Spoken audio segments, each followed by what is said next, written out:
It's no secret that male concubines exist, and unlike popular belief, they played a crucial role in society before modernity took over. This is why people are very particular when it comes to choosing the perfect male companion, and sometimes the process can be a little tedious. Specifically, male concubines were chosen for their beauty, connections, and readiness to submit to their masters, and as such, they were crucial in learning more about Roman masculinity and power relations throughout the Roman Empire. On top of this, the same is also true for other countries that have the same practices. Today, we will go back in time to see how these male concubines are chosen and what the other things they need to do to be called as such. Male concubines and their roles. In many ancient societies and religious systems, monarchs and privileged members of society had concubines in addition to brides. And you will be surprised at how openly accepted this practice was. While most people identify concubines with ancient China because emperors in the nation were known to have thousands of concubines, it was later debunked and clarified that keeping concubines is not limited to China alone. However, concubines are not limited to women alone because male concubines also exist. Concubinus, or the masculine version of the term concubina, is commonly described as the term for a young male slave used for sexual relief until his master married. It was said that the practice evolved with time. This is why, while concubines are often females who join into this type of relationship, males began to enter the picture, and the phrase male concubine became rather widespread, particularly in Europe. As a result, having a male concubine has been practiced since the dawn of time. Anthropologists also believe that the majority of civilizations have drawn a line between officially recognized partnerships and cohabitation between unmarried couples or casual sexual interactions.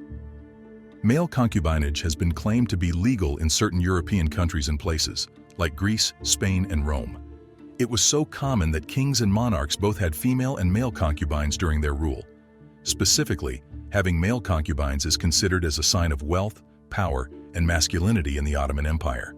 The same is true in the Roman Empire, where male concubines are a symbol of riches and authority.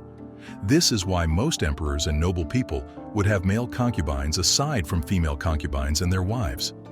This practice is greatly rooted in the fact that conquest and power were profoundly instilled as desirable masculine attributes in Roman society. As a result, males were able to participate in this kind of relationship as long as they were the active partner with penetrating strength and the submissive partner was seen as lower in society than them. A free Roman man, for example, would face no discrimination if he engaged in sexual activity with a male slave, former slave, or prostitute, but a relationship with another man of the same social class would be forbidden, because being in the receiving end as a male was seen to encroach on a man's integrity and compromise his status. On the other hand, young males between the ages of 12 and 20 were viewed as completely acceptable sexual partners for a Roman man, and to some extent, older Romans were expected to pursue these types of relationships. Surprisingly, or maybe not, concubines were also mentioned in the Bible. In addition to their spouses, the Israelites frequently had concubines, and there are several differences between marrying and having a concubine. For starters, wives had dowries, but concubines did not, and this was the primary way to identify the two social situations. At the same time, male concubines also cannot be legally wed to their masters. Concubinage was only permitted as a societal requirement under particular conditions. But in Rome, there is a particular criterion on how they choose male concubines. How male concubines are chosen?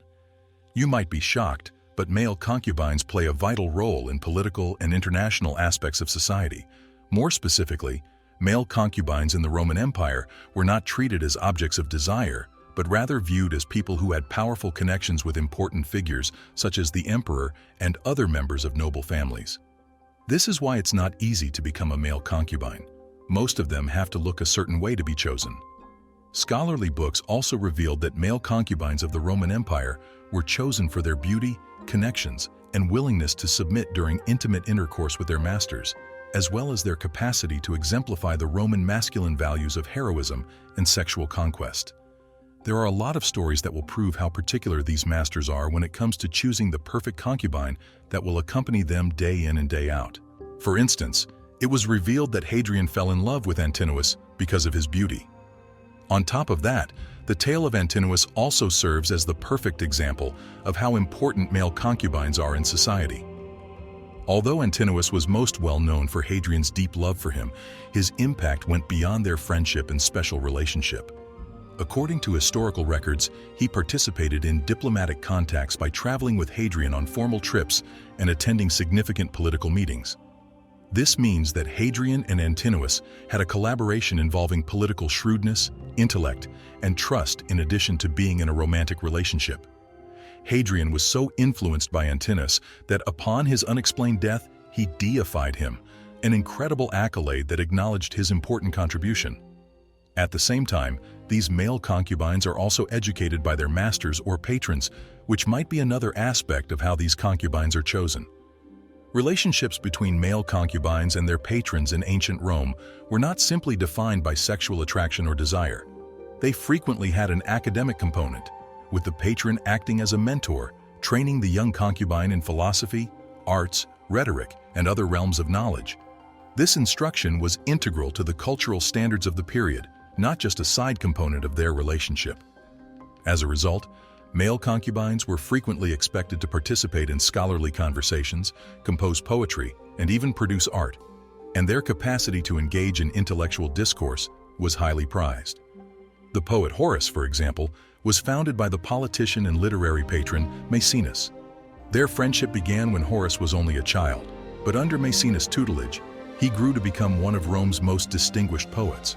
But there are other expectations coupled with the role, and you will be surprised at how far these concubines would go in order to preserve their youth and beauty. The expectations.